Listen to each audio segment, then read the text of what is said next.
or in fact, you're the CEO of your own business. Whatever analogy works. The point being is, you're going to win together. And one of the things that we wanted to use today is kind of talk about the process of how influencers prepare to engage in a deal. If you remember, influencers are helping these companies redefine themselves in some cases, or improve their competitiveness, but they're working on a 3 to 5 year vision.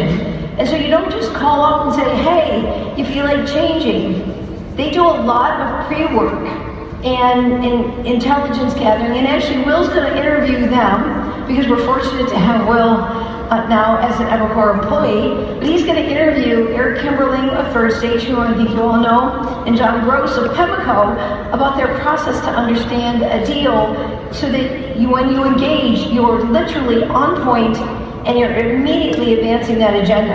And what we've done is we're going to align it with the tools that already exist. Many of them are lens tools, so that you can see how we're supporting you in this kind of higher level engagement. So it's going to be super important for the K&A sellers, but as you can imagine, there's a lot of value if you have a strategic account. Because as Lisa talked today, you're never done with a strategic account. You're constantly selling and reselling. So with no further ado, Will? Hello. I originally was going to be asked to be on the panel when I was still a consultant. But now, since I'm an employee, I guess I'll introduce myself as the VP of Professional Services within distribution. Been here a solid 3 weeks.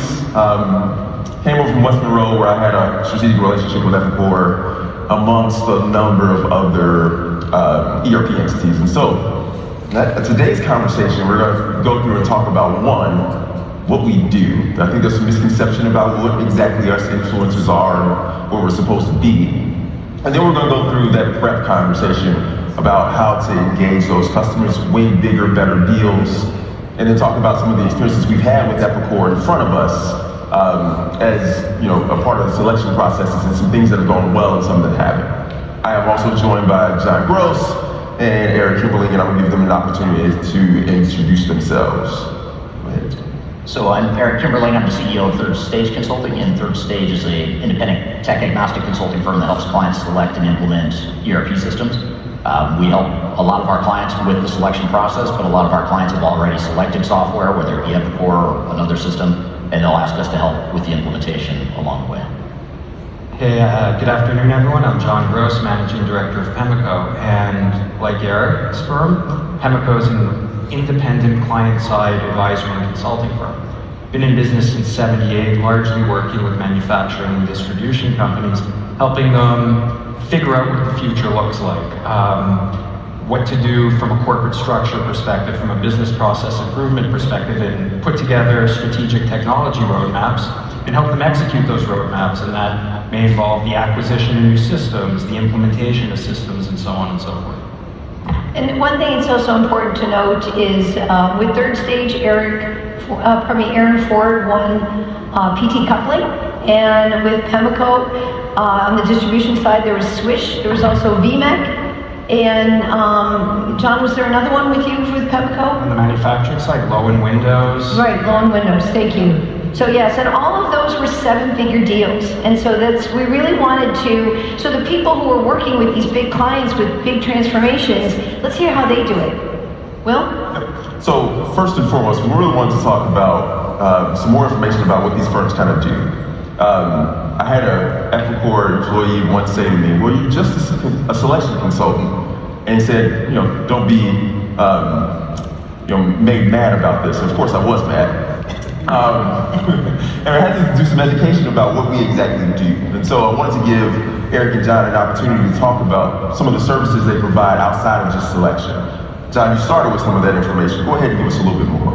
Yeah, so when we work with our clients, let me give a broad brush of what we do. So we come in and we do digital strategies and requirements assessments.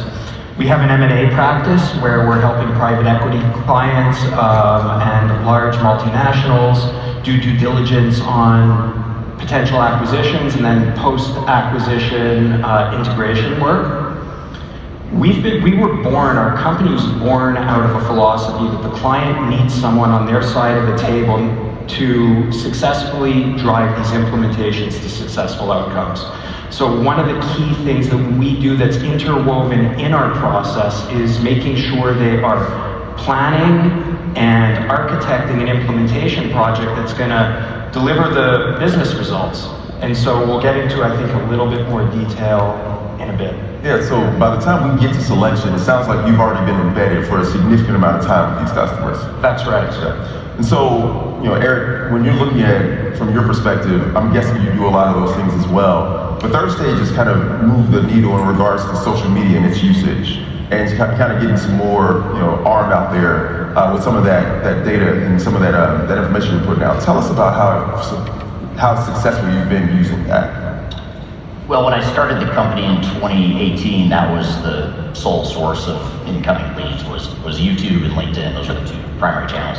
So putting content out there that was agnostic, disruptive. Sometimes I say things in this content where it's not popular, it's not mainstream thinking, but it's the way I see the world. And so we would just put this content out there, and the algorithms would pick it up, and it would get pushed out to people that would then reach out to us and contact us saying they wanted help with their selection process or their overall implementation. So it's been highly effective, and it's also been a good way for us to stay on top of trends in the industry, understanding what the different vendors are doing, understanding the roadmaps, because as content creators as well, we want to make sure that we're being accurate and accurately reflecting where the vendors are headed. Interestingly enough, since I've been a participant on one of your channels and seen myself and had some reach out, I've seen some of that firsthand, right? And some of that reach that we've gotten into the market has been a little bit further. Some previous clients I've had reached out to me like, hey, I saw you on Eric Kimberly's page. You must be doing something well. Appreciate that. So now that we know what we're doing and what our firms kind of do, talk about what we do when we look at prospective clients and ones that we've just closed and that initial conversation. What kind of things do you do in order to get prepped for that? What kind of tools you use? What kind of software packages or things you get on the internet that you use in order to have those conversations? What would you first? Well, first of all, a lot like Jonathan and PEMCO, we generally first understand what the current situation is. What is this company doing today? What's made them successful? How have they grown and gotten where they are today? It's really easy to sort of forget about that and just look to the future, which I think is software vendors, sometimes that's what is the line of thinking. But for us, it's important to understand how they got to where they are, what their strengths are, and what they're trying to improve, and why they're going through this process. Why are they considering Epicor? Why are they considering Epicor's competitors? And so really just understanding that first and foremost and helping clients prioritize so they don't get caught up in analysis paralysis. They don't try to boil the ocean. They don't try to find that perfect solution that doesn't exist. They're focused on the things that are most important to them as an organization strategically. So that's what we do to start. It really has nothing to do with Epicor or even the tools we use. It's more just understanding the business of the client. Once we do that, then we bring in tools that we use. So we've got our own internal knowledge base of experience having helped implement Epicor products as well as other systems. But we also use technology evaluation centers. We license their technology to use that as part of our selection process. We've got that quantitative data set to augment our qualitative experience. And then obviously the RFP process is a big part of it as well, just making sure we get a tailored solution for the client. So you guys are already engaged, but what do you do when they initially call? How do you know who you're talking to? How do you know it might not be somebody who's tasked to do this and just as a tick list item, or who actually is substantially making change? How do you profile that account prior to you actually legitimately engaging? Because obviously, is it LinkedIn that you use? Do you look at their social media histories? How do you know if you're working with somebody who's legit and whether they're there to make change or just somebody in purchasing? I'm going to jump in here because from a private equity perspective, I first look at who owns who, right? I want to know, from that private equity entity, all the portfolios that sit there, what their kind of lean is, whether or not it's manufacturing, whether or not they invest a lot in distribution, and then see, how long they've been held, when they can be up for sale, et cetera. So I want to get a lot of that information about what kind of M&A related activity could be on the horizon for that entity. So just wanted to jump in with that. Go ahead. No, I think that's a great point. Yeah, when we get started, so this is before we're engaged, we're talking about how do we build a profile of a client, a potential client, how do we make sure we're talking to the right people. So when we're selling our services, one of the things we have to think about is what we're selling and to whom. We're talking about a strategic digital transformation project. So in some cases, The folks who are reaching out to us, we know are going to perhaps report up into someone, may not move the needle. Sometimes we get that, but we've got to find a way to talk to the right people in the organization. So we are building that profile, and yes, we have LinkedIn, we have other tools to build out the relationship map. I was just in a session not too long ago where the team was doing that for strategic accounts, not that dissimilar. So if it's private equity owned, if it's corporate owned, who are the key decision makers? Who do we have connections with in the C-suite? We try to build out a preliminary view of the buying committee and try to open up doors in various ways. We have certain automation tools that we're leveraging to help us do that so we can do it at scale as opposed to one-off. And then when we get bites, then we can kind of engage in a little bit more of a personal manner. But the goal is to make sure that when we're invited in for a sales presentation to present the methodology, people already have a sense of how we can help them. Yes, it's a little bit about us, but it's also, or I'd say it's probably more about them and understanding their pain points and their key drivers, at least at a very, very high level. And if we can establish that rapport, it's a real kind of breakdown of barriers to having a better discussion about their pain points, for them to open up a little bit more. And the more they can open up with us, the more we can listen up front, the more we can come in and build a tailored proposal. And that's really, really important, because we're not selling widgets like perhaps they might be doing. We're selling a service.